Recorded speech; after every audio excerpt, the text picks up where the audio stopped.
নমস্কার বন্ধুরা, কেমন আছেন সবাই? রেনবো কিচেনে আপনাদের সকলকে স্বাগত জানাই। আজকে আমি আপনাদের সাথে শেয়ার করব গ্যাদল পাতার বড়া। এই পাতা ভীষণই উপকারী, এর অনেক ঔষধি গুণ আছে। যাদের পেটের প্রবলেম তাদের পক্ষে এই পাতা কাঁচা বাটা খাওয়া ভীষণই উপকার। আমরা তো মুখের স্বাদের জন্য বড়া খাই, কিন্তু মেন খাওয়া দরকার কাঁচা পাতা বাটা। ভীষণই ভালো খেতে লাগে এর গরম গরম বড়াগুলো। দেখুন আমাদের গাছে গ্যাদল পাতা হয়েছে প্রচুর, তাই আমি কটা ছিঁড়ে এনেছি আজকে আপনাদেরকে দেখাবো বলে। দেখুন পাতাগুলো, বোটাগুলো ফেলে দিতে হবে। আমি দেখুন 1 কাপ থেকে একটু কম চাল ভিজালাম, আর ডালও সেই পরিমাণে ভিজালাম।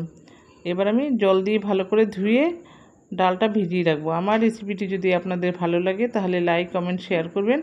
আর নতুন বন্ধুদের বলছি প্লিজ সাবস্ক্রাইব করে আমার পাশে থাকবেন, পাশের বেল আইকনটিও ক্লিক করে দেবেন, তাহলে সমস্ত ভিডিওর নোটিফিকেশন আপনাদের কাছে পৌঁছে যাবে সবার আগে। আর পুরনো বন্ধুদের অনেক অনেক ধন্যবাদ আমার পাশে থাকার জন্য। দেখুন চাল আর ডালটা 2 ঘন্টা ভিজিয়ে রেখেছিলাম, ভিজে গেছে। এবার আমি মিক্সি করে নেব। কটা কাঁচা লঙ্কা দেব,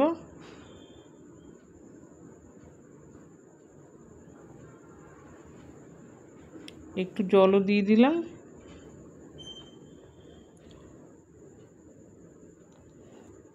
আর গ্যাদল পাতাগুলো ভালো করে ধুয়ে আমি কুচিয়ে নিয়েছি এরকম।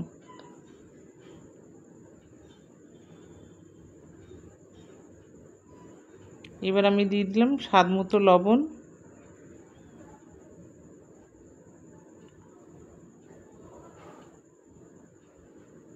হলুদ গুঁড়ো,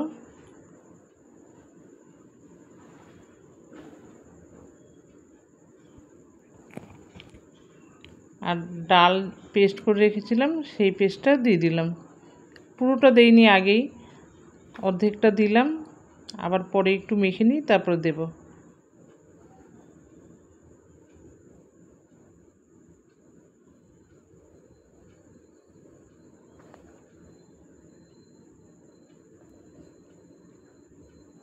পুরোটা ডালই আমার লেগে গেছিলো, পুরোটা ডাল দিয়ে মেখেছি।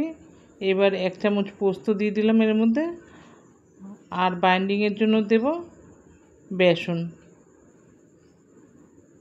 2 চামচ বেসন দিয়ে দেব।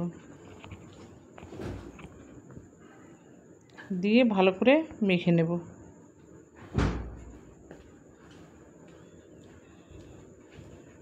দেখুন মাখা হয়ে গেছে, মেখে রেখে দেব 10 মিনিট। দেখুন একটা কড়াই বসিয়েছি, কড়াইতে সাদা তেল দিয়ে দিয়েছি।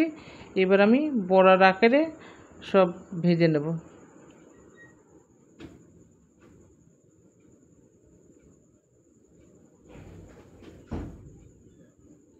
গরম গরম বড়াগুলো খেতে কিন্তু বেশ ভালো লাগছিল।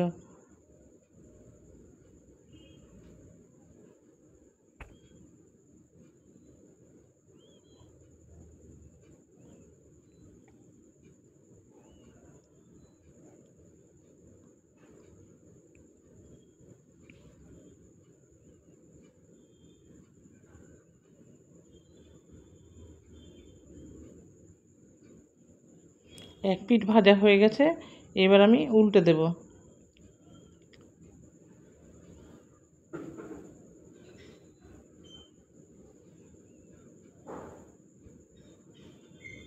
উল্টে পাল্টে বড়াগুলো বেশ লাল লাল করে ভেজে নেব।